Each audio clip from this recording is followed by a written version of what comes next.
Alright, so it is day 3 of reading The Magic of Thinking Big by David J. Schwartz. It is currently January 18th at 7:32, as y'all can just see the time just changed. Yeah, so we finna just go ahead and start. I'm on page 25, and that is the beginning of chapter 2. I'm reading for 15 minutes a day until I finish this book. This is going to be a personal series that I guess I'm going to just have a secret YouTube and just post these sporadically. So start the 15-minute timer, as y'all can see. Right there. And let's go ahead and time it. Let's go. Chapter 2. Cure yourself of excusitis, the failure disease. People, as you think yourself to success, that's what you will study, people. You will study people very carefully to discover, then apply. Success rewarding principles to your life. My bad. And you want to begin the right way. Go deep into your study of people and you'll discover unsuccessfulness suffer a mind deadening through disease. Thought disease. Oh, my bad. We call this disease excusitis. Every failure has this disease in its advanced form, and most average persons have at least a mild case of it. You will discover that excusitis plans the difference between the person who is going places and the fellow who is barely holding his own. You will find that the more successful the individual, the less inclined he is to make excuses. Facts. It's so crazy. Like, y'all don't understand. Like, I've literally been telling myself, like, bro, you gotta stop making excuses. You gotta stop complaining, bro. Like, you just gotta do it. And it's just so crazy that I feel like this is the perfect book that's just gonna, like, really just tell me, like, bro, everything that you've been telling yourself and thinking is finally coming true. Especially you're reading it page through page. It's crazy. So, and it says, my bad, I just got lost. Excuses. But the fellow who has gone nowhere and has no plans for getting anywhere always has a book full of reasons to explain why. Persons with mediocre accomplishments are quite to explain why they haven't, why they don't, why they can't, and why they aren't. Study the lives of successful people and you'll discover this. All the excuses made by the mediocre fellow could not be, but aren't by the successful person. So, I have never met nor heard of highly successful business executive, military officer, salesman, and professional person or leader in any field who could have not found one or more major excuse to hide behind. Roosevelt could have hidden behind his lifeless legs. Truman could have used no college education, and Kennedy could have said, "I'm too young to be president." Johnson and Eisenhower could have ducked behind their heart attacks. Like any disease, excusitis gets worse if it's treated improperly. A victim of this thought disease could go through this mental process.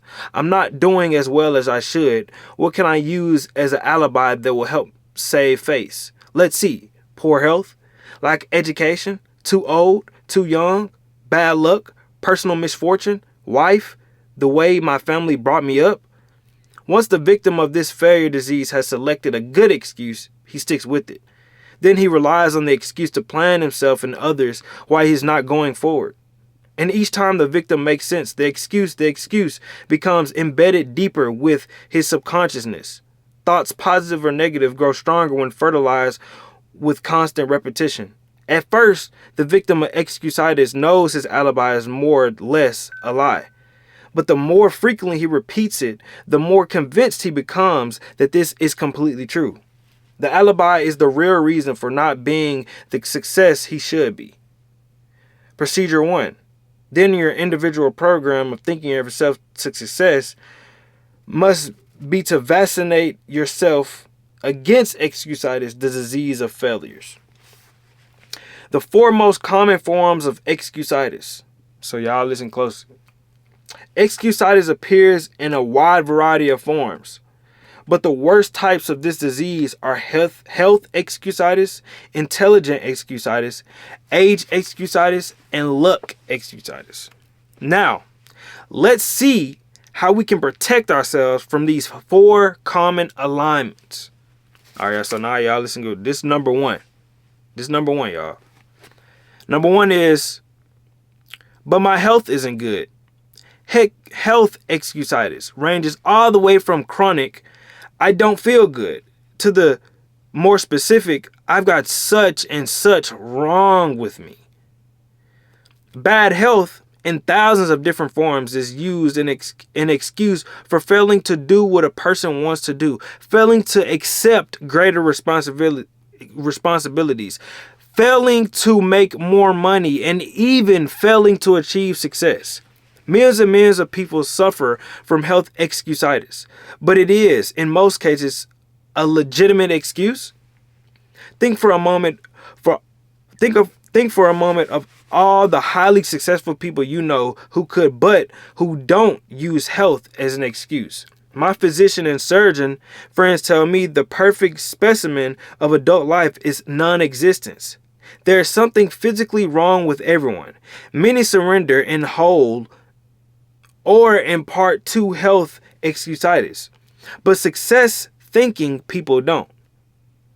2 experiences happened to me in one afternoon that illustrate the correct, incorrect attitudes towards health. I have just finished a talk in Cleveland. Afterwards, one fellow about 30 asked to speak to me probably for a few minutes. He complimented me on the meeting and then said, I'm afraid your ideas can't do much good. You see, he continued, I've got a good heart. I've got to hold myself in check.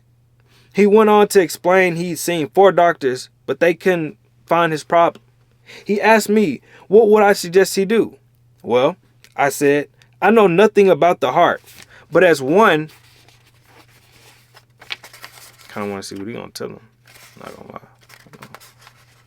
Come on, Paige. Layman to another, here are 3 things I would do. First, I visit the finest health specialist I could find and accept his diagnosis as final. You've already checked with 4 doctors and none of them have found anything peculiar with your heart. Let the 5th doctor be your final check. It may very well be you've got a perfectly good sound heart. But if you keep on worrying about it, eventually you may have a very serious heart alignment. Looking and looking and looking and looking for an illness often actually produces illness. Facts. Not gonna lie, you're right. The second thing I'd recommend is that you read Dr. Schnitzler's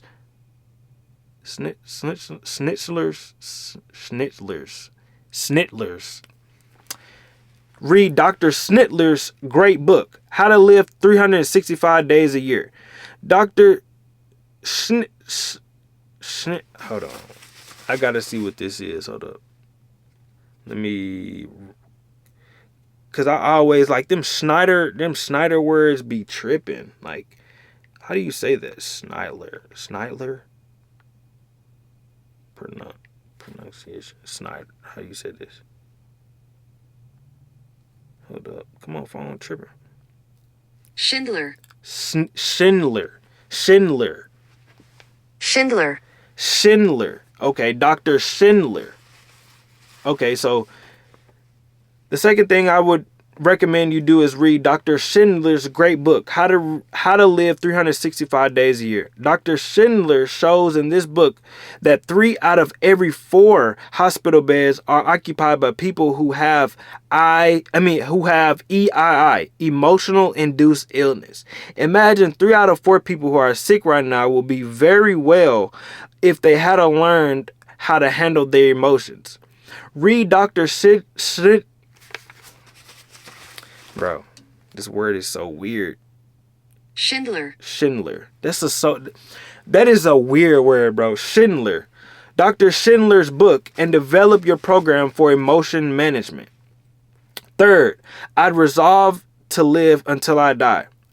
I went on to explain this troubled fellow some sound advice I received many years ago from a lawyer friend who had an arrested case of tuberculosis. This friend knew he had to live a regulated life, but this hasn't stopped him from practicing law, rearing a fine family, and really enjoying life. My friend, who is 78 years old, expresses his philosophy in these words: I'm going to live until I die, and I'm not going to get the life and death confused. While I'm on this earth, I'm going to live. Why be only half alive? Every minute a person spends worrying about dying is just one more minute that the fellow might as well have been dead. I had to leave at that point because I had to be on a certain plane for Detroit. On the plane, the second but much more pleasant experience occurred. After the noise of takeoff, I heard a ticking sound. Rattling started. I glanced at the fellow sitting beside me, for the sound seemed to be coming from him. He smiled a big smile and said, "Oh, it's not a bomb, is it? Oh no, it's not a..." I'm tripping. He said, I'm really getting cotton mouth. I ain't gonna lie, I need some water, but it's all good. He smiled a big smile and said, "Oh, it's not a bomb, it's just my heart." I was obviously surprised, so he proceeded to tell me what had just happened. Just 20 days before, he had undergone an operation an operation that involved putting a plastic valve into his heart. The ticking sound, he explained, will continue for several months until new tissue has grown over the artificial valve. I asked him, what was he going to do? "Oh," he said, "I've got big plans. I'm going to study law when I get back to Minnesota, and someday I hope to even do government work. The doctors tell me I must take it easy for a few months, but after that, it'll be like new."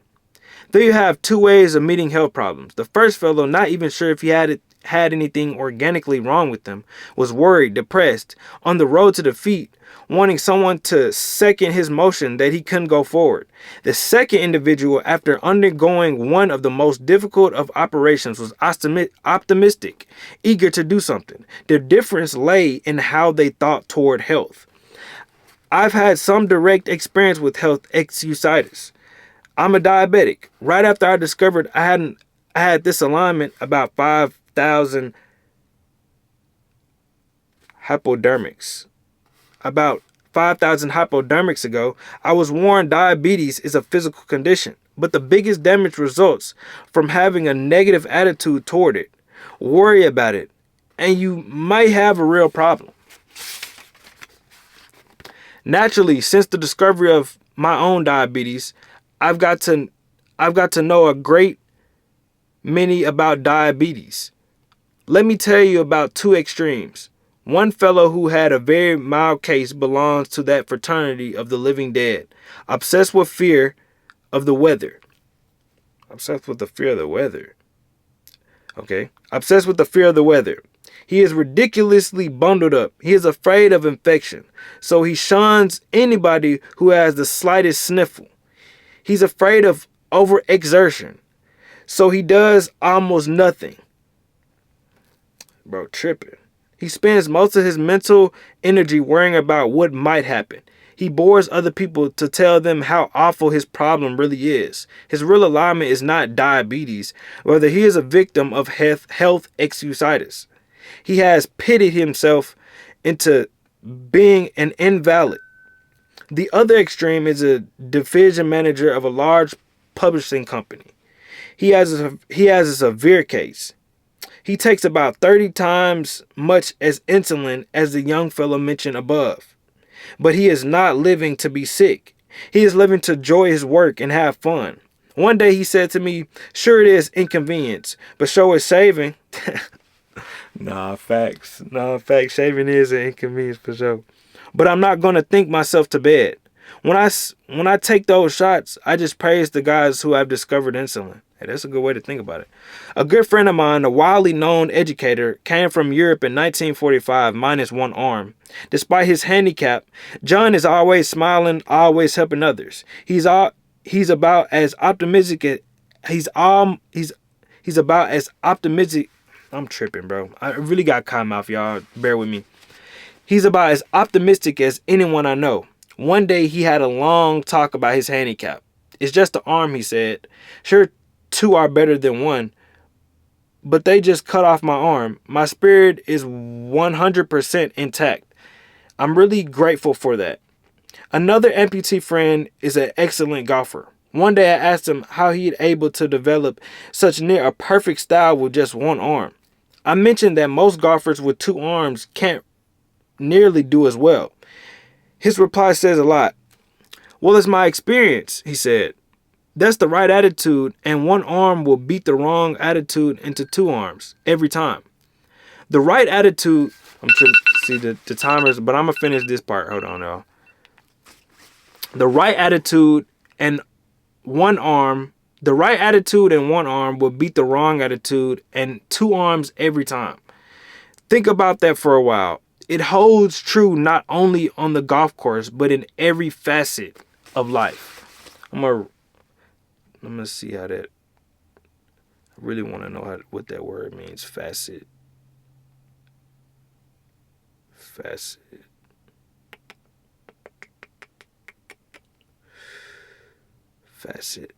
Let me see meaning. Particular aspect or feature or something. I guess it's two definitions. I guess it's like an aspect of something. It's like if you're thinking about quitting your job, if you're thinking about quitting your day job to become a circus performer, you should first consider every facet of what your new life would be. Okay. So every facet of life. So like, it would be like,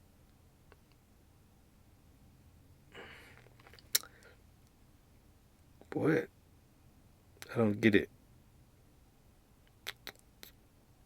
I guess a different angle or a different perspective. So I guess that's another word for like perspective or like, yeah, I guess it's like every facet of life. So every trial or tribulation, I guess. So, yeah. And then I'm going to read this first line right here. And then we're going to get into tomorrow. We're going to get into the different ones. But it says 4 things you can do to lick. 4 things you can do to lick health excusitis. To lick. Okay. The best vaccine against health excusitis consists of these 4 doses. And tomorrow, which will be Monday, January 19th, we will go over the 4 things you can do to lick health excusitis. So yeah, so we're go ahead and put the bookmark right here. So we're gonna get in there tomorrow. Y'all be smooth, stay blessed.